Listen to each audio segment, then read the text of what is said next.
Bu otel yıllardır yol kenarında sessizce duruyor. Adı Sisli Vadi Oteli. Bir zamanlar uzun yola çıkanların mola verdiği, yağmurdan kaçanların geceyi geçirdiği sıradan bir yol oteliydi.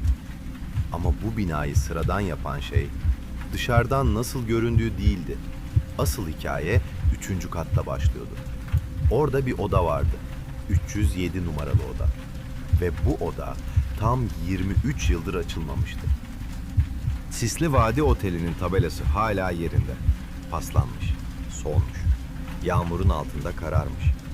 Ama çevrede yaşayanlara göre bazı geceler bu otelin 3. katında hala ışık yanıyor.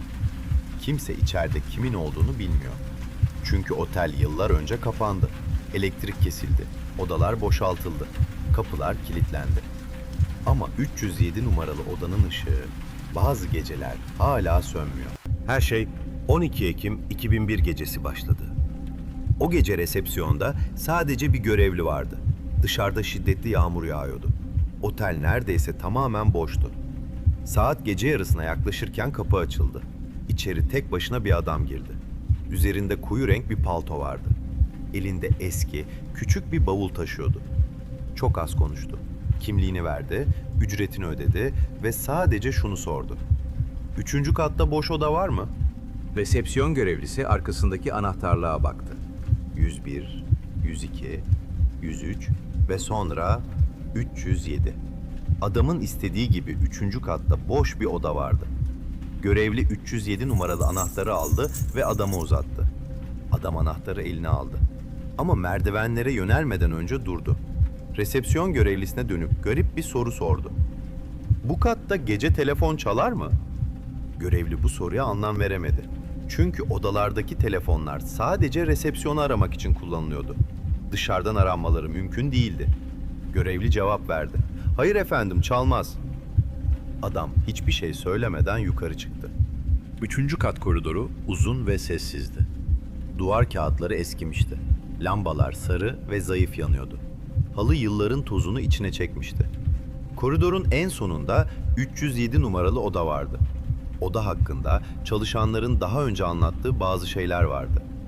Odanın diğer odalardan daha soğuk olduğu söylenirdi. Kalorifer açık olsa bile ısınmazdı. Cam kapalı olsa bile perde hafifçe hareket ederdi. Ve bazı geceler içeriden ayak sesi gelirdi. Ama kimse bunu ciddiye almadı o geceye kadar. Saat 02.13. Resepsiyon telefonu çaldı. Görevli telefonu açtı. Karşıdan önce sadece nefes sesi geldi. Sonra 307 numaralı odadaki adamın sesi duyuldu. Sesi titriyordu. Çok kısık konuşuyordu ve sadece şunu söyledi. Kapıyı açmayın. Görevli ne olduğunu anlamadı. Efendim iyi misiniz diye sordu. Adam bir kez daha konuştu. Kapıyı açmayın. İçeride yalnız değilim. Sonra hat kesildi. Görevli hemen 3. kata çıkmak istedi. Ama merdivenlerin başına geldiğinde durdu. Çünkü koridorun sonunda sarı bir ışık sızıyordu. 307 numaralı odanın kapısının altından. Odanın içinden hiçbir ses gelmiyordu. Ama ışık yanıyordu. Görevli kapıya yaklaşamadı. Aşağı indi. Önce otel sahibini aradı, sonra polisi. O gece kimse 307 numaralı kapıyı açmaya cesaret edemedi. Sabaha karşı polis otele geldi. 307 numaralı odanın kapısı içeriden kilitliydi. Kapıda zorlama izi yoktu. Camlar içeriden kapalıydı. Balkon yoktu. Yani adamın odadan çıkması mümkün değildi. Kapı kırılarak açıldı. Ama içeride kimse yoktu. Yatak bozulmamıştı. Bavul odanın ortasındaydı. Adamın paltosu sandalyenin üzerindeydi. Odanın telefonuysa masanın üstünde duruyordu. Ahize yerinden çıkmıştı. Sanki biri biraz önce konuşmuş gibi. Polis resepsiyon kayıt defterini inceledi. Adamın adı deftere yazılmıştı. Oda numarası 307. Giriş saati 23.47. Çıkış tarihi boş. Ama sayfanın altında sonradan yazılmış gibi duran bir not vardı. Yazı resepsiyon görevlisine ait değildi. Notta sadece şu yazıyordu. Ben çıkmadım. Bu cümle daha sonra odanın aynasında da bulundu. Aynanın buğulu yüzeyine parmakla yazılmıştı. Ben çıkmadım. Olaydan sonra 307 numaralı oda kapatıldı. Anahtar resepsiyondan kaldırıldı. Otel sahibi odayı bir daha kimseye vermedi. Çalışanlar o kata çıkmak istemiyordu. Çünkü bazı geceler 3. kattan telefon sesi geliyordu. Bir kere, 2 kere, 3 kere, sonra sessizlik. Bazen de kapının içeriden tırmalandığı söyleniyordu. Otel sahibi bunu hep inkar etti. Ama 307 numaralı odayı asla tekrar açmadı. Yıllar geçti. Otel müşteri kaybetti. Koridorlar boşaldı. Lambalar söndü. Sisli Vadi Oteli sonunda tamamen kapatıldı. Ama güvenlik kamerasından kalan eski bir görüntü yıllar sonra ortaya çıktı. Görüntü 3. kat koridoruna aitti. Tarih net değildi. Saat 2:17. Koridor boş görünüyordu. Ama kaydın son saniyelerinde 307 numaralı kapının altından ışık sızdığı fark edildi. O sırada binada elektrik yoktu.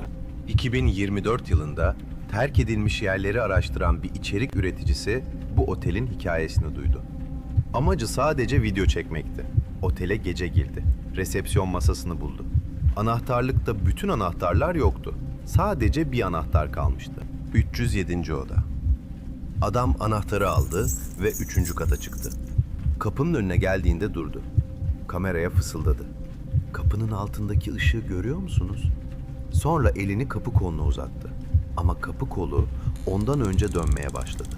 Kapı yavaşça açıldı. Odanın içi karanlıktı. Sadece içeride küçük bir masa lambası yanıyordu. Adam kamerayla içeri bakarken odanın içinde bir silüet gördü.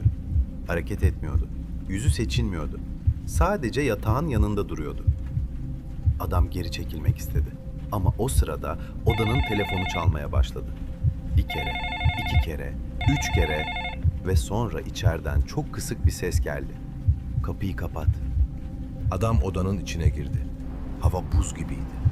Aynanın karşısına geçti. Ayna buğuluydu. Ama odada sıcak su yoktu. Aynanın üzerinde eski yazı hala duruyordu. "Ben çıkmadım." Sonra bu yazının altına yeni bir cümle belirmeye başladı. Sanki görünmeyen biri aynaya parmağıyla yazıyordu. "Sen de çıkma." Adam panikle geri çekildi. Ama aynada artık yalnız değildi. Arkasında karanlık bir şekil duruyordu. Yatağın üzerinde eski bir bavul vardı. Adam bavulu açtı. İçinde birkaç eski kıyafet, sararmış fotoğraflar ve küçük bir defter vardı. Defterin içinde 307 numaralı odada kalan kişilerin isimleri yazıyordu. Sayfalar eskiydi ama son sayfa yeniydi. Ve o sayfada kamerayı tutan adamın ismi vardı. Tarih bugünün tarihiydi. Saat 2:13. O anda telefon yeniden çaldı. Ama bu kez ses masadan değil, bavulun içinden geliyordu. Adam kapıya koştu. Kapı açılmadı. Bağırdı. Kapıyı yumrukladı. Yardım istedi. Kamera yere düştü. Görüntü birkaç saniye boyunca bozuldu. Sonra ekranda sadece oda görünüyordu. Boş yatak, açık bavul, masadaki telefon. Ama adam yoktu. Sanki hiç oraya girmemiş gibiydi. Ertesi sabah otele gelen 2 kişi 307 numaralı odanın kapısını açık buldu. Oda tamamen boştu. Sadece masanın üzerinde eski bir oda kartı vardı.